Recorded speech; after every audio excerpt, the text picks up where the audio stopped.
સનાતન ધર્મની જય હો, જય હો, જય હો.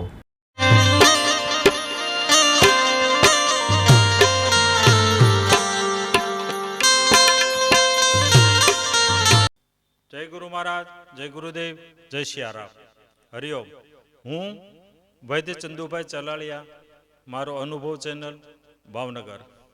તો આજે 2026ની રામનવમી, એ નિમિત્તે આપણે થોડુંક 5 મિનિટ 10 મિનિટ વિચારશું, મનોમંથન કરશું અને સતત ને સતત પ્રયત્ન કરશું તો જરૂર ને જરૂર પ્રાપ્તિ થશે. પ્રયત્ન ચાલુ હોવો જોઈએ તો પ્રાપ્તિ થાય ને થાય.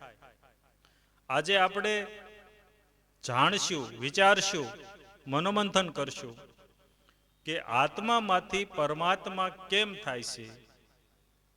આત્મામાંથી પરમાત્મા કેમ થાય છે? તો આપણે જો કોઈ અગાસી માથે ચડવું હોય તો આપણે કોઈ દાદરનો, નિસરણીનો આધાર લેવો પડે. ભાવનગરથી સુરત જવું હોય, મુંબઈ જવું હોય તો પણ આપણે કોઈ વાહનનો આધાર લેવો પડે. મારે તમારી સાથે વાત કરવા માટે મોબાઈલનો, વાણીનો આધાર લેવો પડે. તો આપણે આત્મામાંથી પરમાત્મા કેમ થાય એને જાણવા માટે, સમજવા માટે આપણે એક નદીનો આધાર લઈએ, વહેતી નદીનો આધાર લઈએ. પછી વહેતી નદી હોય કે ખેડૂત એના ખેતરમાં પાણી પાવા માટે ધોરિયો કરે, 1.5 ફૂટ 2 ફૂટનો પહોળો ધોરિયો હોય, એમાં પાણી વહેતું હોય. નદીની સાઈઝ કોઈ ફિક્સ ન હોય, તો જે નદી સતત વહેતી હોય તો આ વહેતી નદી એનો આપણે આધાર લઈશું. નદી સતત વહેતી હોય, 24 કલાક વહેતી હોય, 6 મહિના વહેતી હોય, 12 મહિના વહેતી હોય તો એ નદીને કાંઠે લીલ જામી જાય છે. લીલ, તો એ લીલ શેમાંથી બને છે? કે પાણીમાંથી જ લીલ થાય છે. આજે સમજવું થોડું અઘરું છે. આ સમજવું થોડુંક અઘરું છે, પણ જે ખરેખર આધ્યાત્મિક માર્ગમાં 75%, 80%, જે 90% પહોંચી ગયા છે એને તો તરત સમજાઈ જશે. તો જે વહેતી નદીમાં જે લીલ બને છે એ પાણીમાંથી જ લીલ બને છે. એમાં કોઈ લીલો કલર નાખવામાં નથી આવતો, કોઈ કપડાના રેસા નાખવામાં નથી આવતા, કે કોઈ કેમિકલ નાખવામાં નથી આવતું, કોઈ ખાતર નાખવામાં નથી આવતું, પણ સતત ને સતત જે પાણી વહેતું હોય એ પાણીમાંથી જ લીલ બને છે.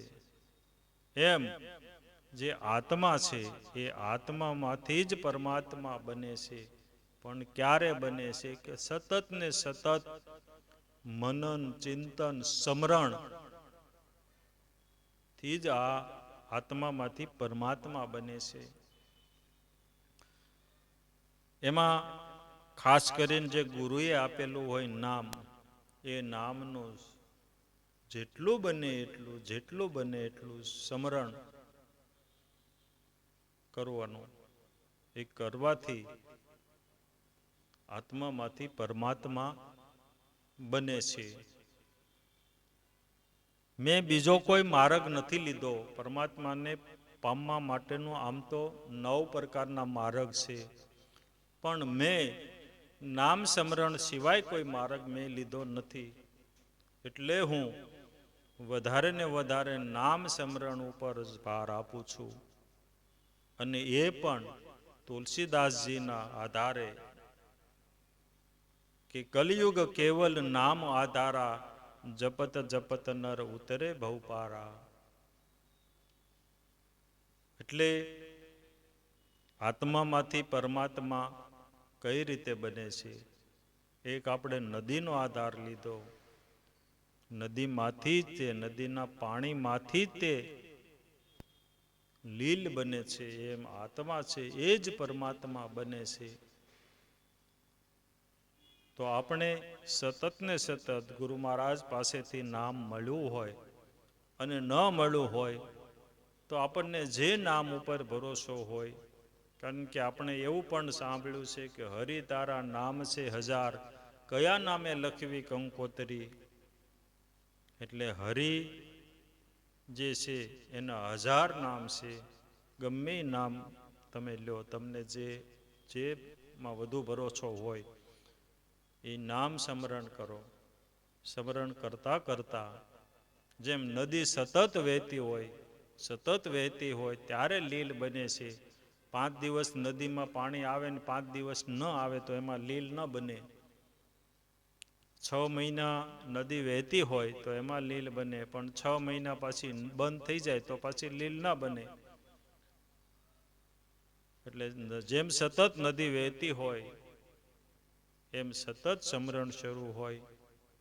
વ્યવહારિક કાર્યમાં હોઈએ ત્યાં સુધી ન કરીએ તો ચાલે, પણ વ્યવહારિક કાર્યો હોય, દેહના કાર્યો હોય, એ પૂરા થાય એટલે પાછા નામ સ્મરણમાં લાગી જઈએ. એટલે સતત ને સતત જેમ નદી વહે છે એમ સતત નામ સ્મરણમાં વહેવાથી આત્મા પરમાત્મા બને છે. જય ગુરુ મહારાજ, જય ગુરુદેવ, જય સિયારામ, હરિઓમ. આગળના વિડીયો જોવા માટે આ રીતે ચેનલ સબસ્ક્રાઈબ કરો.